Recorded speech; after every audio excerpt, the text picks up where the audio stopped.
Bone Tomahawk is directed by S. Craig Zoller, stars Kurt Russell, Matthew Fox, Patrick Wilson, and Lily Simmons. Now, one of the first things that I noticed about this film was actually the cinematography. The cinematography is very simplistic. I could tell that the director opted for static angles and handheld because of lower budget, so the budget constraints really forced them to do this, but in a way, it kind of enhanced the film and made it feel more authentic. Now, my second observation was actually the wardrobe. The wardrobe in this looks very authentic. It looks worn, it looks sweaty, it's very grimy and dirty, the way you might expect it to be in a frontier town like this. The dialogue in this film is very sharp and very well articulated, makes sense for each character. One characteristic of Zoller's films is that he likes to observe characters and their element. He lets scenes breathe naturally and come to fruition. Dialogue can range anywhere from trivial anecdotes about past experiences and how they relate to their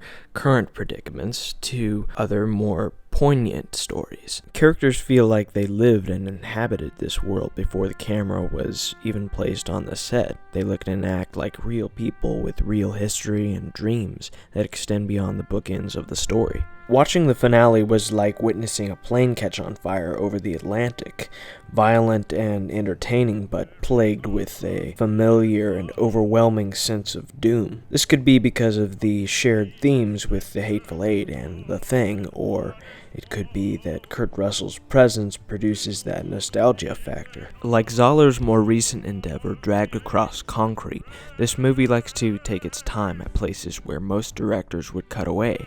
Prolonged scenes of actors musing and commiserating over obstacles. We see a man split in half by the cave-dwelling cannibals in several brutal maulings. What I found most intriguing and stimulating about Bone Tomahawk was its ability to blend genres in a way that felt organic. No single aspect of the horror stood out as separate from the drama western backdrop. It just felt like one tightly knit narrative. So if you get the opportunity to watch Bone Tomahawk, I would check it out. It's one of the more unique western films that I've seen in recent years. Kurt Russell's performance is great. Matthew Fox was very good. Patrick Wilson was probably the best that I've seen him in any movie. I would give it an 8 out of 10 stars, but it does drag at some moments, so I'm going to give it a 7.9 out of 10 stars. That's my final rating. Thank you so much for watching. Leave a like, leave a comment, let me know what you think.